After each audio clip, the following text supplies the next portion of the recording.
اعوذ باللہ من الشیطان الرجیم بسم اللہ الرحمن الرحیم۔ اب یہاں وہ قانون پھر آ رہا ہے جو اس سے پہلے سورہ انعام میں ہم پڑھ چکے ہیں۔ انبیاء اور رسل کے ضمن میں یہ اہم قانون ہے کہ جب بھی اللہ تعالیٰ کسی رسول کو بھیجتا تھا کسی قوم کی طرف تو اس قوم کو کچھ سختیوں میں، کچھ مصیبتوں میں، کچھ تکلیفوں میں مبتلا کرتا تھا، تاکہ عیش میں جو ہوتا ہے وہ بمشکل سننے کے لیے آمادہ ہوتا ہے، کوئی حق بات ہے۔ تکلیف میں ہو تو پھر بھی امکان ہے کہ کوئی آدمی جو ہے کسی کی بات سننے کے لیے تیار ہو جائے۔ اس حوالے سے اللہ ان کے لیے آسانی پیدا کرنے کے لیے کہ کچھ ان کے لیے تکلیف اور مصیبت، کچھ ان کے رزق کے اندر جو ہے تنگی، یہ کرتا تھا تاکہ وہ ہوش میں آ جائیں اور وہ غور سے سنیں بات رسول کی۔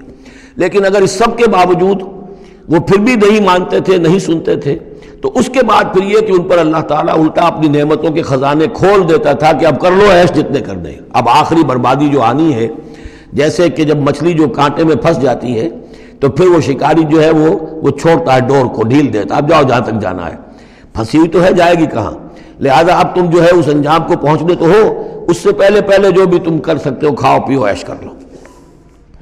وما ارسلنا من قریۃ فی قریۃ من نبی، اور ہم نے نہیں بھیجا کسی بھی بستی میں کسی نبی کو الا اخذنا اہلہا، مگر یہ کہ ہم نے پکڑا اس کے بسنے والوں کو بالباساء، سختیوں سے، والضراء، اور تکلیفوں سے، لعلہم یضرعون، تاکہ وہ گڑ گڑائیں، ان میں کوئی عاجزی پیدا ہو، وہ کوئی ہوش میں آئیں، ہوش کے ناخن لیں۔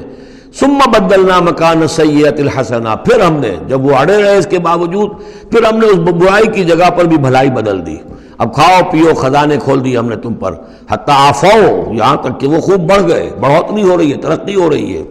وقالوا، اور انہوں نے کہا قد مس آباءنا الضراء والسراء، ہاں ہمارے آباء و اجداد پر سختیاں آئی تھیں، ہاں آیا تھا ایک دور ہم پر سختی کا، اب تو عیش ہی عیش ہیں، کھلے ہیں۔ فاخذناہم بغتۃ، پھر ہم نے ان کو پکڑا اچانک، وہم لا یشعرون، اور انہیں اس کا شعور بھی نہیں تھا کہ اب اچانک وہ پکڑ آنے والی ہے۔ یہ ہے وہ کہ ہر رسول کے ساتھ اللہ تعالیٰ کی یہ ایک سنت رہی ہے، اور یہی بات کہی گئی تھی سورہ سجدہ کے اندر، وہ مکی صورتیں شروع کی ہیں، وَلَنُذِيقَنَّهُم مِّنَ الْعَذَابِ الْأَدْنَىٰ دُونَ الْعَذَابِ الْأَكْبَرِ، ہم انہیں مزے چکھائیں گے چھوٹے چھوٹے عذاب کے، بڑے عذاب سے پہلے۔ بڑا عذاب عذاب استیصال، جس کے بعد کہ کسی قوم کو نسیہ منسیہ کر دیا جائے، ختم کر دیا جائے، کَأَن لَّمْ يَغْنَوْا فِيهَا، ایسے ہو گئے جیسے کہ تھے ہی نہیں۔ قُطِعَ دَابِرُ الْقَوْمِ الَّذِينَ كَفَرُوا، ان کی جڑ کاٹ دی گئی۔ لَا يُرَىٰ إِلَّا مَسَاكِنُهُمْ، اب ان کے مسکن نظر آ رہے ہیں، محل نظر آ رہے ہیں، ان میں بسنے والا کوئی باقی نہیں رہا۔ یہ جو تعبیرات ہوتی ہیں یہ ہے عذاب الاکبر، لیکن اس عذاب الاکبر سے پہلے یہ گویا کہ تنبیہات آتی ہیں جگانے کے لیے، ہوش میں لانے کے لیے، جس کو کہا گیا ہے وَلَنُذِيقَنَّهُم مِّنَ الْعَذَابِ الْأَدْنَىٰ دُونَ الْعَذَابِ الْأَكْبَرِ لَعَلَّهُمْ يَرْجِعُونَ، شاید کہ یہ لوٹ جائیں۔ وَلَوْ أَنَّ أَهْلَ الْقُرَىٰ آمَنُوا وَاتَّقَوْا، اور اگر یہ بستیوں والے ایمان لاتے اور تقویٰ کی روش اختیار کرتے، لَفَتَحْنَا عَلَيْهِمْ بَرَكَاتٍ مِّنَ السَّمَاءِ وَالْأَرْضِ، ہم ان پر کھول دیتے آسمانوں اور زمین کی برکتوں کے خزانے۔ وَلَٰكِن كَذَّبُوا فَأَخَذْنَاهُمْ، لیکن انہوں نے تکذیب کی، جھٹلایا، تو ہم نے ان کو پکڑا، بما كانوا يكسبون، ان کے کرتوتوں کی پاداش میں۔ افامن اہل القرآن یاتیہم باسنا بیاتن وہم نائمون، یہ اس سورہ مبارکہ کی شروع کی آیات یاد ہوگا کہ بالکل اسی طرح کی تھی۔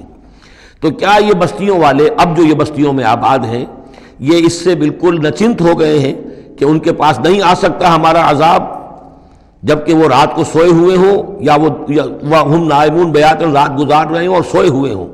اب امن اہل القرآن یاتیہم باسنا ضحی وہم یلعبون، کیا وہ نچنت ہے اس سے کہ کوئی عذاب نہیں آ سکتا صبح کے وقت جبکہ وہ کھیل رہے ہوں؟ افامنوا مکر اللہ، تو کیا وہ امن میں ہو گئے ہیں، نچنت ہو گئے ہیں اللہ کی چال سے؟ فلا یامن مکر اللہ الا القوم الخاسرون، تو اللہ تعالیٰ کی چال سے اپنے آپ کو امن میں محسوس نہیں کرتا مگر وہی کہ جو خسارہ پانے والا ہے، تباہ ہونے والا ہے۔ اولم یہد للذین یرثون الارض من بعد اہلہا، تو کیا ان لوگوں کو ہدایت نہیں ملی جو کسی قوم کی ہلاکت کے بعد وارث ہوئے زمین کے، لو نشاء اصبناہم بذنوبہم، کہ ہم چاہیں تو ان کو بھی ہم پکڑ لیں ان کے گناہوں کی پاداش میں۔ جو وارث ہوئے زمین کے، اس کے رہنے والوں کے بعد، ہلاک ہونے کے بعد، من بعد اہلہا، تو کیا انہیں یہ سبق حاصل نہیں ہوا؟ کیا قوم سمود نے سبق نہیں سیکھا قوم عاد کے انجام سے؟ قوم عاد نے کیوں سبق نہیں سیکھا قوم نوح کے انجام سے؟ اور قوم شعیب نے کیوں سبق نہیں سیکھا قوم لوط کے انجام سے؟ اولم یہد للذین یرثون الارض من بعد اہلہا ان لو نشاء اصبناہم بذنوبہم ونطبع علی قلوبہم، اور ہم ان کے دلوں پر مہر کر دیا کرتے ہیں، فہم لا یسمعون، تو وہ سنتے ہی نہیں۔ تلک القری نقص علیک من انبائہا، یہ وہ بستیاں ہیں جن کی خبریں ہم آپ کو سنا رہے ہیں۔ انباء الرسل، رسولوں کی خبریں، 5 آ گئے ہیں، 6 کا ذکر اب ہونا ہے، اور یہ طویل ترین ہونا ہے۔ یہ 5 کا ذکر حضرت نوح، حضرت ہود، حضرت صالح، حضرت لوط، حضرت شعیب، 5 ہو گئے۔ فما كانوا ليؤمنوا بما كذبوا من قبل، تو وہ نہیں تھے ایمان لانے والے اس پر جس پر کہ انہوں نے انکار کر دیا تھا پہلے، یعنی جسے ایمان لانا ہوتا ہے وہ حق جب جیسے منکشف ہوتا ہے اس کو قبول کر لیتا ہے، جسے نہیں کرنا ہوتا تو پھر آپ لاکھ اسے دلیلیں دے دیں، لاکھ سمجھا لیں، لاکھ نشانیاں دکھا لیں، لاکھ معجزے دکھا لیں، وہ ماننے والا نہیں۔ وَنُقَلِّبُ أَفْئِدَتَهُمْ وَأَبْصَارَهُمْ كَمَا لَمْ يُؤْمِنُوا بِهِ أَوَّلَ مَرَّةٍ، ہم ان کے دلوں کو بھی الٹ دیتے ہیں اور ان کی نگاہوں کو بھی الٹ دیتے ہیں جیسے کہ وہ پہلی مرتبہ ایمان نہیں لائے تھے۔ كَذَلِكَ نَطْبَعُ عَلَى قُلُوبِ الْكَافِرِينَ، اسی طرح ہم مہر کر دیا کرتے ہیں کافروں کے دلوں پر۔ وَمَا وَجَدْنَا لِأَكْثَرِهِم مِّنْ أَحَدٍ، ہم نے ان میں سے اکثر کے اندر عہد کی پابندی نہیں پائی۔